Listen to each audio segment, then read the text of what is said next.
অবশেষে বিচারাধীন তালিকা থেকে বাদ পড়া ভোটারের সংখ্যা প্রকাশ করল নির্বাচন কমিশন।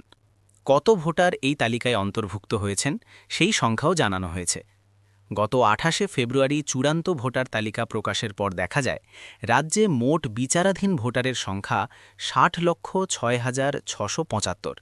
কমিশন জানিয়েছে তাদের মধ্যে বাদ পড়েছেন মোট ২৭,১৬,৩৯৩ ভোটার। যোগ্য বলে বিবেচিত হওয়ার পর তালিকায় নাম উঠেছে ৩২,৬৮,১১৯ জনের। তাৎপর্যপূর্ণভাবে সংখ্যালঘু প্রভাবিত মুর্শিদাবাদেই সবচেয়ে বেশি নাম বাদ পড়েছে। বিচারাধীন ভোটারদের বাদ যাওয়ার পরিসংখ্যান সামনে আসার পর দেখা যাচ্ছে পশ্চিমবঙ্গের ভোটার তালিকা থেকে বাদ পড়ল প্রায় ৯১ লক্ষ নাম। এসআইআর শুরু হওয়ার আগে রাজ্যের ভোটার সংখ্যা ছিল ৭,৬৬,০৩,৫২৯।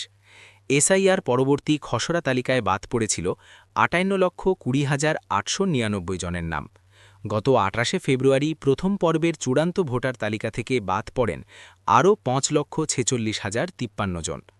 এবার বাদ গেল আরও ২৭ লক্ষ নাম। কমিশন অবশ্য জানিয়েছে বিবেচনাধীন তালিকায় থাকা ৬০,৬৬,৬৭৫ জন ভোটারের মধ্যে ৫৯,৮৪,৫১২ জনের পরিসংখ্যান প্রকাশ করা হয়েছে। বাকি ২২,১৬৩ জন ভোটারের নামের নিষ্পত্তি হয়ে গেলেও সেগুলিতে স্বাক্ষর করা হয়নি। ওই প্রক্রিয়া সম্পন্ন হলে বাদ পড়া নামের তালিকায় আরও কিছু নাম যুক্ত হতে পারে, পাশাপাশি তালিকাতে আরও কিছু নাম সংযুক্তও হতে পারে। কমিশনের দেওয়া পরিসংখ্যান অনুযায়ী বিবেচনাধীন তালিকা থেকে সবচেয়ে বেশি নাম বাদ পড়েছে মুর্শিদাবাদ জেলায়। ওই জেলায় বিবেচনাধীন ভোটারদের মধ্যে ৪,৫৫,১৩৭ জনের নাম ডিলিটেড। ২৮শে ফেব্রুয়ারির তালিকায় এই জেলা থেকে বাদ গিয়েছিল ২,৯৩,৮২২ জনের নাম।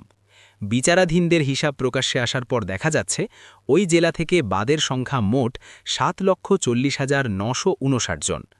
আরেক সংখ্যালঘু এবং মতুয়া প্রভাবিত জেলা উত্তর ২৪ পরগনায় বিচারাধীন ভোটারদের মধ্যে ৩,২৫,৬৬৬ জনের নাম কাটা গিয়েছে।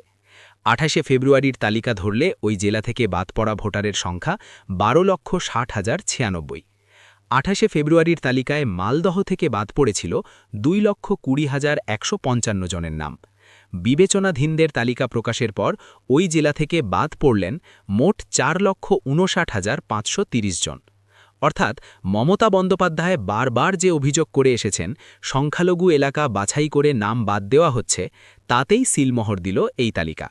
এবং ওয়াকিবহল মহল বলছে গোটা পরিসংখ্যান তৃণমূলের হাতেই বিজেপি কমিশনের বিরুদ্ধে অস্ত্র তুলে দিল। খাস কলকাতাও এই চক্রান্ত থেকে বাদ যায়নি বলে দাবি করছে বাংলার শাসক দল। আর তাই কলকাতা উত্তর এবং দক্ষিণ মিলিয়ে প্রায় ৭ লক্ষ নাম বাদ চলে গিয়েছে। ভিডিওটি ভালো লাগলে লাইক শেয়ার করতে ভুলবেন না এবং চ্যানেলটিতে নতুন হলে অতি অবশ্যই সাবস্ক্রাইব করবেন। দেখা হচ্ছে অন্য একটি ভিডিওতে।